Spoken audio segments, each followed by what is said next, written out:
ana o'sha insonga o'xshashga harakat qilarkan va tabiiyki o'sha bolalarga yaqinida ham yurar ekanman. Shifokorlarni rosa ham hurmat qilaman.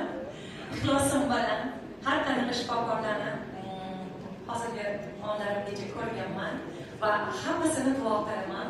Hurmatli rektorimizni ko'rib xursand bo'ldim. Chiqadi o'tiriga chiqib kelibsiz. Yaqindagina biz katta tantana qildik. O'zingiz ham boradingiz. Hatto men o'sha tasvirotlar shu qadar chiroyliligidan 10 kunlab yurdim va to'g'ridan-to'g'ri efirlarda ham tabrikladim.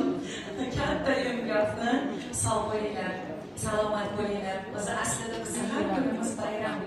Yaratganga behisob.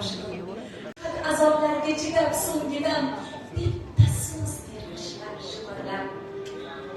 Ona, ulug' bir donishmand olimni sharqlab, aqlli qalbda tuqqan eri.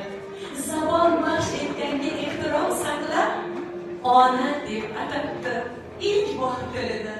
Dunyo shoirlari vatan sha'niga sifat axtarmishlar, qator va qator nihoyat kelmishlar. Bitta ma'noga ona vatan deya bitmishlar ash'or. Bisyor bo'lsa agar bor ham beqadr, takror aytilganda rangsizdir kalom. Bu yorug' olamda vatan bittadir, bittadir dunyoda ona degan